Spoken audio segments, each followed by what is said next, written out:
Bismillahirrahmanirrahim. Alhamdulillahirabbil alamin wassalatu wassalamu ala asyrafil anbiya'i wal mursalin wa ala alihi washabbihi ajmain. Alhamdulillah, hari ini kita berada di dalam sesi pembelajaran dalam bidang Al-Quran di bawah tajuk Segala Puji Bagi Allah, Surah Al-Fatihah. Standard pembelajaran. Yang pertama, membaca surah Al-Fatihah dengan betul, bertajwid lancar dan fasih. Yang kedua, menjelaskan terjemahan surah Al-Fatihah mengikut potongan ayat. Yang ketiga, menyenaraikan nikmat yang diperolehi dalam kehidupan dan mengucapkan Alhamdulillah. Yang keempat, menyatakan peristiwa yang berlaku pada hari akhirat. Dan yang kelima, menyatakan sekurang-kurangnya 4 pengajaran ayat di dalam surah Al-Fatihah.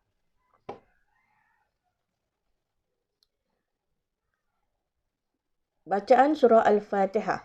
Bismillahirrahmanirrahim. Alhamdulillahi Rabbil Alamin. Ar-Rahmanir-Rahim. Maliki Yawmiddin. Iyyaka na'budu wa iyyaka nasta'in. Ihdinas siratal mustaqim. Siratal ladzina an'amta 'alaihim. Ghairil maghdubi 'alaihim waladdallin.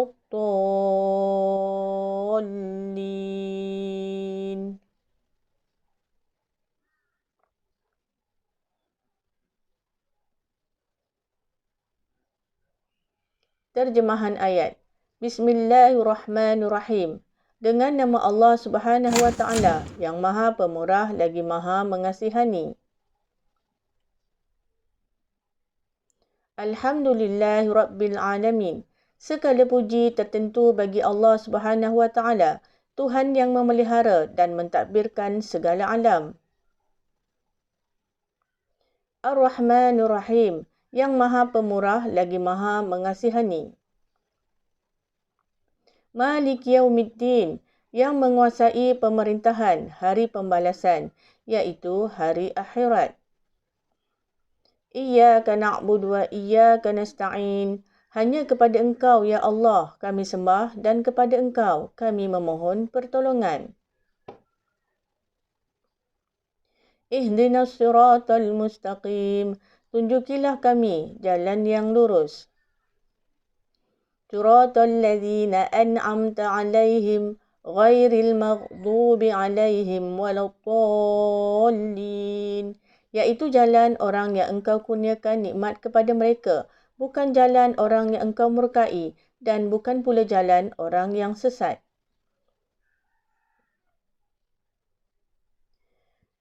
Kefahaman ayat. Di dalam ayat surah Al-Fatihah ayat 1, 2 dan 3 terdapat pujian hanya bagi Allah. Bismillahirrahmanirrahim. Ucapan basmalah mengajar kita supaya melakukan sesuatu dengan ikhlas kerana Allah Subhanahu wa taala. Segala perbuatan baik yang kita lakukan, kita perlulah memulakan dengan menyebut nama Allah, iaitu Bismillahirrahmanirrahim. Alhamdulillahirabbil alamin. Segala puji dikhususkan hanya kepada Allah Subhanahu wa taala, Tuhan yang mencipta dan mentadbir alam ini. Di mana segala nikmat yang Allah beri kepada kita, kita perlulah mengucapkan dengan Alhamdulillah. Ar-Rahmanir-Rahim, menunjukkan sifat pemurah dan penyayang Allah Subhanahu wa taala yang dilimpahkan kepada hamba-Nya. Semua ucapan ini hendaklah disertai rasa cinta kepada Allah Subhanahu wa taala dan dibuktikan dengan mematuhi segala perintah-Nya.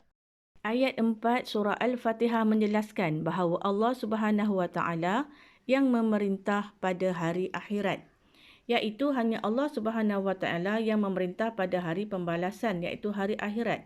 Hanya Allah Subhanahu wa taala yang berkuasa menghukum dan membalas perbuatan manusia. Segala amalan manusia akan disoal, dihitung dan ditimbang. Semua manusia akan menerima segala ketentuan dan hukuman yang diputuskan oleh Allah Subhanahu wa taala. Dan seterusnya manusia akan melalui titian as-sirat untuk ke syurga. Di dalam ayat yang seterusnya, iaitu ayat 5, Di sini Allah mengajar kita erti ubudiyah dan isti'anah. Ubudiyah menghususkan pengabdian diri hanya kepada Allah Subhanahu Wa Taala. Segala ibadah yang dilakukan hanya ditujukan kepada Allah. Isti'anah memohon hanya kepada Allah Subhanahu Wa Taala untuk mendapat kebaikan dan menolak keburukan di dunia dan juga di akhirat. Di mana kita hendaklah yakin bahawa hanya Allah Subhanahu Wa Taala semata-mata yang berkuasa memperkenankan permintaan hamba-Nya. Ayat 6 hingga ayat yang ke-7. Allah menerangkan tentang jalan yang diradai, iaitu Allah Subhanahu Wa Taala mengajar kita supaya memohon hidayah ke jalan yang benar. Hidayah merupakan perkara yang paling penting dalam kehidupan manusia untuk mencapai kebahagiaan di dunia dan akhirat. Golongan yang benar dan mendapat petunjuk ialah orang yang beriman dan mengikut ajaran Islam yang diajar oleh Rasulullah sallallahu alaihi wasallam. Orang yang dimurkai Allah Subhanahu Wa Taala pula ialah penganut Yahudi, manakala orang yang sesat ialah penganut Nasrani.